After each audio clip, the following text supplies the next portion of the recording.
questions. So everybody, let's welcome to the stage Mr. Ebro Darden. Hot 97, Radio 1, Beats. Come on up to the stage. Hello, everyone. So, my shoulders are still a little right? feeling swole right now. But that second one, did you get high? I've been high before. I was definitely Once or twice. I was invigorated. I'll say that. It was definitely mind clearing. So, Ebro, you've had a long, storied career over at the radio station, and you've been in this game for like 20, 30 years, right? Yeah, I started at 15 in 1990. Exactly. In So, media and radio. we want to hear a little bit about that, but you also have a really interesting background, and I want to hear a little bit about that, and just kind of talk about what excites you these days, what brings you joy. I know you have a daughter and all of that. But the first question I was wanting to ask you when I was thinking, what am I going to ask you, bro? What's a profound lesson that you learned from your mother? I would say acceptance and accepting people for who they are. You know, my mom is a Jewish woman. She passed on, but redhead. So she had, I don't know if you know any redheads, but redheads tend to be very sensitive because they are very, different in their own appearance than everyone else. They have a unique experience because of their color of hair and what that has brought through stories, right? And perceptions of redheads throughout history. So here my mom is a Jewish redhead woman who decided to marry a black man in 1975 and have a biracial son, and kind of navigate that. So I think our world, I went to Hebrew school and I went to Pentecostal church and at the same time. And, so the reason I use the word acceptance is because I learned as a child that, accepting what people's stories are, their pains are, what's important to them, what drives them, what motivates them, and all those things was just a part of my reality, right? Like I just lived this world. So I lived in a predominantly black neighborhood with a white mother, went to predominantly white schools. Most of my extended family was on my father's side, so it was mostly a black experience. My Jewish side of the family, they didn't like that my mother was with a black man, so they didn't really participate in my life. So, I learned, I dealt with all of those things as a very young child. And so obviously, you went on to become this very prolific DJ.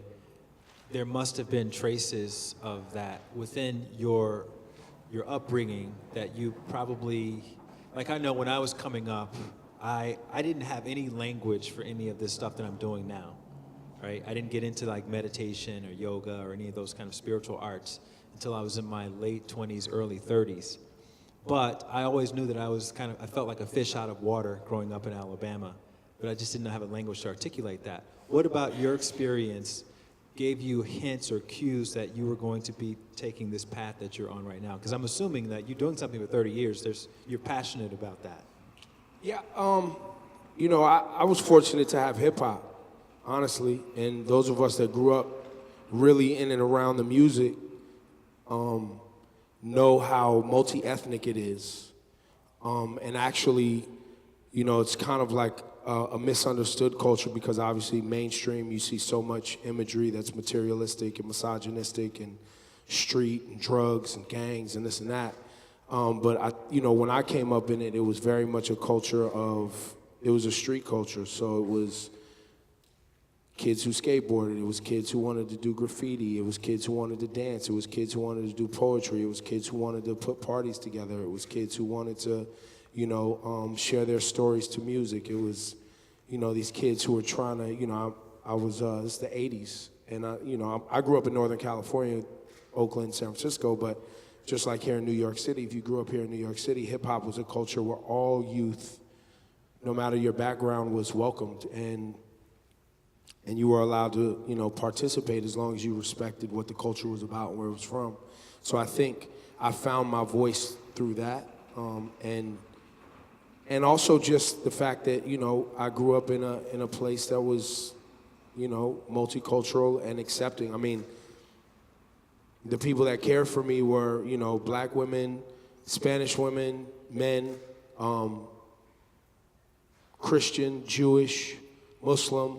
I have an Arabic name, so I had Muslim neighbors who were black, and so I learned all of this stuff. These were just people who loved one another and lived next door to each other, and it was more normal than, people, ostracizing one another for being different, I guess. Were you throwing parties? Were you? Yeah, I into started music? out, me and my brother, my brother is 5 years older. We have different dads. So my brother's white, and we shared a bedroom up until I was 13. He moved out when he was 18 because who wants to share a bedroom with their 13-year-old brother when you're 18? Nobody wants that. So he moved out pretty quick as soon as he could. Your brother's straight white, right? Yeah, my brother's white. Like, his dad's Italian, and, he was into REO Speedwagon and, Van Halen, which I like that stuff too, and AC/DC. Put me on AC/DC and Led Zeppelin, and, I learned that stuff as well. But then, my circle of friends, which is interesting because, coming up, you don't realize as a kid that your like interests, you kind of start to gravitate to people just based on what you're into, right? And I was into the things that like sounded like things I understood, right? So I ended up gravitating to New Edition and Run DMC and, these things, Michael Jackson and, things that my dad was listening to or my cousins were listening to. And my brother liked that stuff too. So that was my music experience. So we would make these tapes. You guys remember back in the day, you make the pause mixtape. You thought you was doing something, you'd pause the record and try to pause it before the DJ started talking. And then the DJ would talk and you're like, why you talking so much? So we would go to school and we would make tapes. And then we started hanging out with our friends after school and listening to music, and that became a weekly party thing. And, at this time, I'm 13, 14 years old. So then I went on and, music was always a part of everything. I have cousins, any of you guys went to Pentecostal church or any Baptist church in here, you gotta sing, somebody singing. Somebody singing, you're doing something, you're playing the drums, tambourine, you're in the choir, you might have to lead a song even if you can't sing, they gonna put you on stage. Yeah, I had to. You singing. So that was my life. And my grandmother was, and on my dad's side was very religious, everybody.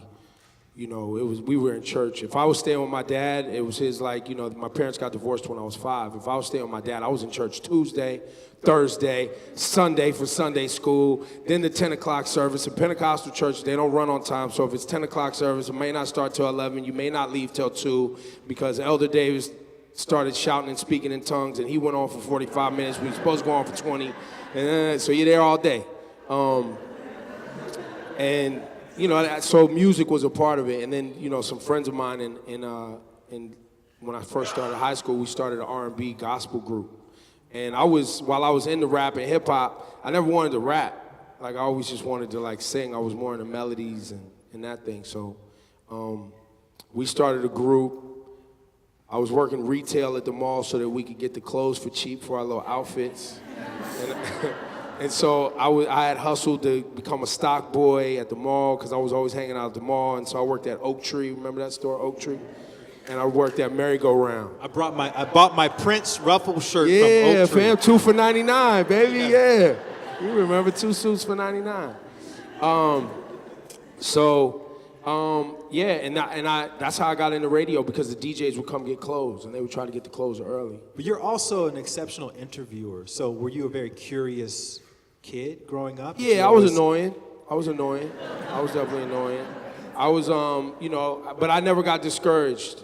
And mind you, I started in media at 15, so I've been in radio as my formidable years were all in radio, broadcasting and doing shows and being crazy and screwing up and, getting in trouble and doing things I'm not supposed to do and, you know, my mom hating what I did for, you know, what I was doing because she thought it was a vagrant business. And, you know, you know, what are you doing? You need to go to school. You need to finish school. And, you know, so many stories in there in that path. But yeah, I was always asking questions. I was never afraid to ask a question or listen and learn or be critiqued. Did you get that from someone or from somewhere? Or was that just inherent within you? I don't know. I know that my family, they're gonna tell you what they think. That's what it is. Like there was no, my mom, my dad, if you look crazy, you look crazy. Like, you look crazy. Why do you look so crazy? Or you know, like, why do you know, I mean, this is going far, but as a teenage boy, you know, I remember the times when my mom would come in the room like, yo, you stink, B. Like, you need to get in the shower. Like, what's going on? Because as a young boy, or my dad would, you know, my dad would tell you things that just, as a young boy, I don't know if these conversations happen for other young men, but in our household and with my family and my extended family, like, you were told what everybody's opinion was. And I think in that, you learn that A, it's okay that people love you, critique you, and B, to ask them why they feel the way they feel about what you're doing. Like, that was open. So I think maybe that was a part of it. And I think in school, the hustle for me in school, because I was a pretty good student, but not because I was like doing my homework, because I wasn't. I learned early on how to participate in class and ask questions, and then the teacher would think that, oh, he's really into it. And then you would get the class participation points, and then you just do pretty damn good on the test, and they're gonna give you like a B+ or an A in the class just because you're paying attention and you know what's going on. Just out of, you know. Maybe it's from that too. I kind of saw the hustle that when you ask questions and you can get all the answers you need just by asking the questions that you're supposed to ask, or that you should ask, or, you know, get information from. So maybe I learned it through that too. What's the story behind your first radio job, first radio gig? How'd you get it? Well, on air or just inside the station? Just inside. Oh, just inside? Oh, yeah. So I worked in the mall, and the DJs that were on the air would come and try to get the new Guess pants that would come out, or the new Jabot jeans, or whatever it was, cross colors, you know. And I was a stock boy, and I was the guy opening the boxes and putting remember those little, I don't know if they still do it, I haven't been to retail so long, the little alarm sensors in the clothes that they gotta take off. And, you know, so that was my job, and the guy came in, and so I asked him, I was like, yo, man, how you get in radio? And he was like, wow, man, you know, you should talk to this lady. She runs this department. Maybe she has a job. And it just so happened that the high school I went to, El Camino High School in Sacramento, California, had a radio station. And it broadcasted on the campus. And I never was interested in radio at all. I didn't take the class. I didn't participate. I had some friends that did. A friend of mine, he was like a DJ there and got suspended playing NWA one day, which was great. We all loved it. It was like rebellious. We was like, yo, that's so real. And so he hooked me up gave me this lady's phone number. I called her. Her name was Sonia Jimenez. And her assistant, just so happens, friend is a girl I was trying to date. And she thought I was a really nice guy. And I am, but, you know. And so that just played out, because they normally wouldn't hire a man with my voice texture to do customer service. And she was like, look, you got to change your name, because your name, I don't know if anybody's going to take the call. She was being real. She was like, look, Ebro, with your deep-ass voice, they're going to be like, what is this? And so you're probably not going to have a high success rate. And so I changed my name to Cameron, which was my friend's name. So I was Cameron. And, you know, if you grow up around black folks, then you know about code switching, right? Which is the way you speak with your family and in the street in your neighborhood is different than the way you speak professionally. So you speak in several languages. So I put on my white voice, and, you know, Give us an example. Hello, would you like to... I was, hello, this is Cameron from whatever. You know, you soft the tone, you take some bass out of your voice, you know. And that's your white voice. White people don't know that we do that. You got, so you don't want to sound too gruff, too bassy. You don't want to have rhythm in your cadence. Take all that out. And you might, people that talk to you, they're less threatened. So, yeah, that was my first. And that led to you just being in the station? Yeah, and then at night I would go into, I would get credit for school because there was a radio program. And so I would get there probably 3 after school, do that until about 5. And then at about 6 o'clock, the night jock would come on, and he was the guy that put me in touch with her. And I would get his music prepared for him and get his commercial set up for him and answer the request lines. And I just kind of was being in the studio. You get asked to do certain things or be a part of certain comedic bits or, and then maybe you get asked to be on the street team and go out to the high schools and broadcast from the football games. And, I just worked my way up. And, fortunately for me, my friends, didn't really like the radio station because this was obviously 1990. We were all into rap music, and rap music wasn't on the radio at the time. And so the radio stations were like the super pop, playing all the like dance music and, and so my friends would clown me because they were like, you work at that corny radio station. But I was like, I'm getting paid and I get free concert tickets, so I don't know what you're talking about. So, and at that time, radio wasn't publicly traded in the 90s, so it wasn't like you had these big corporations owning radio stations.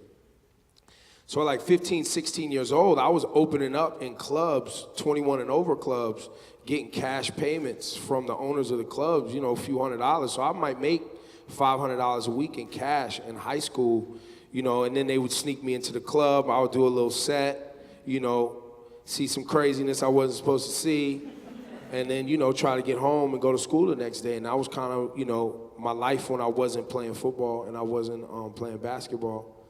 And so I worked that until I didn't play sports anymore, and then into college and just kept going. That took you to, obviously, Portland. Yep. I went to Portland. I worked for Paul Allen in Portland. He started some radio stations there, and I worked for him. He's the owner of the Microsoft and all that. Yeah, he owned the Mariners and he owned the Trailblazers, and then he bought an AM station. And so in the 90s in radio, with the popularity of hip-hop, there weren't a lot of people who had been in radio that knew how to program a radio station and knew how to train DJs that had never had radio jobs. And if you grew up here in New York City, you listen to Hot 97, none of those people on that radio station ever had a radio job before in their life. Like, there was people in Club Flex ain't never been on no radio with that crazy voice, talking nuts like that. Angie was like a receptionist, right? And, Wendy Williams was just like a girl that worked at like a, New Jersey station, was on her come up. And they, made a format out of it. And in Camille in San Francisco, similar thing happened when Sway and Tech, they won a contest at the radio station. And Sway was a rapper, Tech was a DJ, and they was giving it their first hip hop show. And eventually hip hop got so popular, corporate America wanted to change formats and really embrace the music, because they were targeting 18 to 24-year-olds, and that's what the 18 to 24-year-old audience was in. And so I got asked to come. After programming in Sacramento, I started a radio station in 98. A woman had got a minority license to start a radio station. She wanted to do hip-hop. She hired me because I was the guy who had been doing that. Same thing happened with Paul Allen. He got an AM station that came with an FM. He didn't care about the FM. And Rasheed Wallace, who played for the Portland Trailblazers, was like, yo, I want to be on the radio. So Paul Allen was like, here's your radio station. And just kind of gave it to him. And it was my job to come in and actually turn it into something with a bunch of other guys. And so we did that in Portland. And then I was hired at Hot 97 because the competitive landscape had changed. And my resume was such that I had been in a lot of competitive situations in radio. So because they had Hot 97 had brought, Power 105 had turned on Clear Channel Media, iHeart, whatever, and they hired me to go to war. So in these years, since 2000, that was in 2004, right? 2002, 2002. Yeah. So you've interviewed everybody at this point. Jay-Z, Nicki Minaj, Yeah. Beyonce, pretty much anybody you name in the music game today, you've interviewed them. Yeah, mostly. I mean, I've actually known Jay-Z a long time. I've actually never interviewed him. I don't think, he doesn't want, I don't think he wants to sit and interview with me. Well, that's funny. Because, But you guys are personal friends. Yes, we're personal friends. So I think he Yeah, I know too much. He, you know, so he likes to control the narrative, you know, and he's Jay-Z, so he gets to do that, you know. So, just pivoting a little bit away from you, and I want to talk a little bit about the attributes that you've witnessed in that game around success, around, and I'm not talking about material success. I mean, people being happy. Like you see a lot behind the scenes.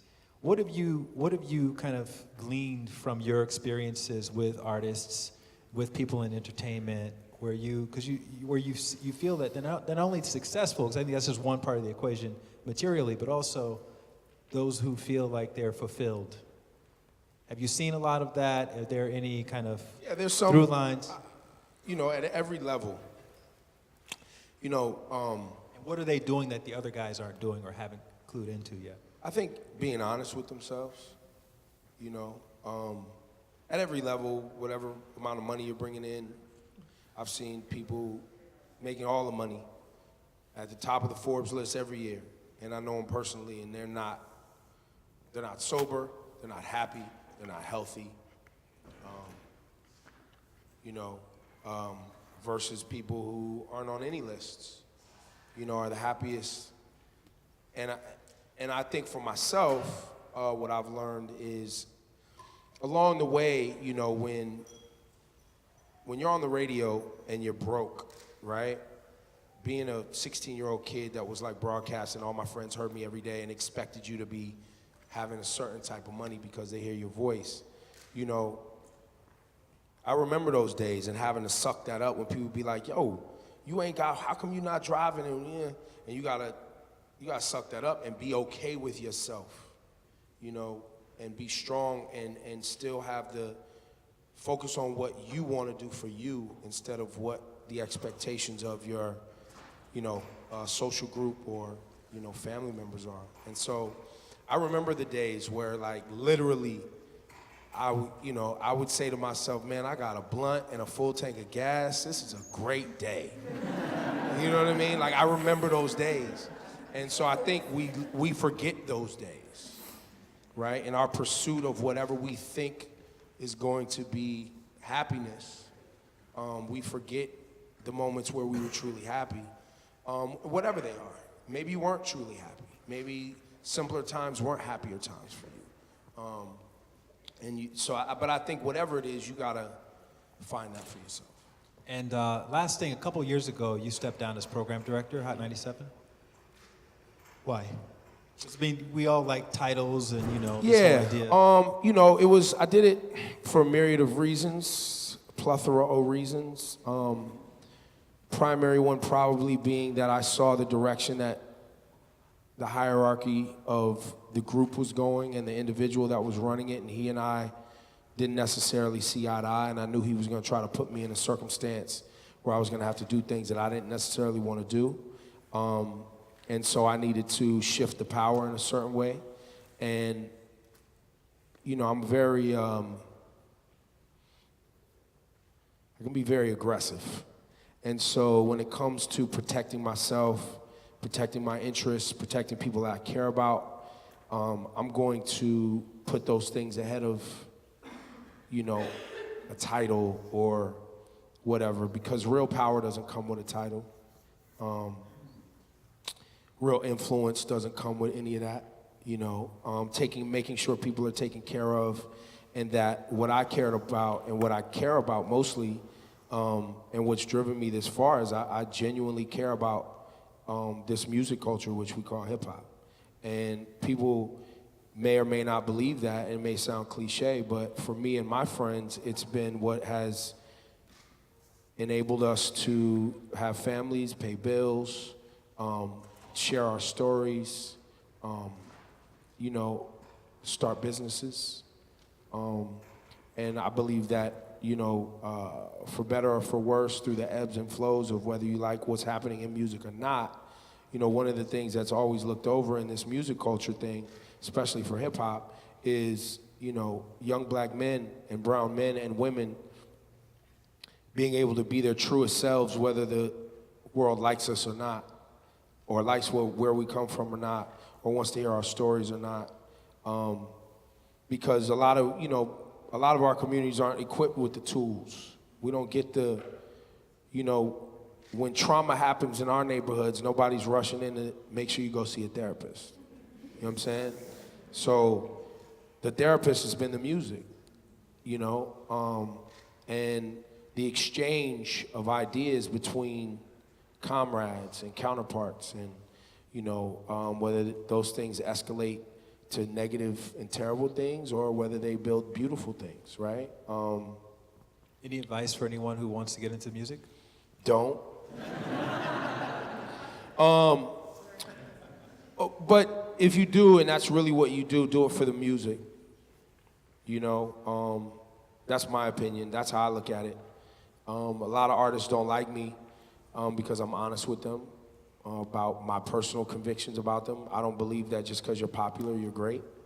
I don't believe... It's old man Ebro. Yeah, because I don't accept what everyone else seems to think is okay all the time, which is fine. But that's one of the great things about hip hop, right? One of the things the reason it's lasted so long and become such a thing is because it's good and terrible. It's yin and yang. It's all of that, and it's brave and and ugly, and just it's human, and it's the one thing that I can say alongside just being able to get on that microphone every day and share without filters, that has helped me be grounded and be comfortable in my own skin. Awesome. Really, thank you so much for coming out, man, and joining us.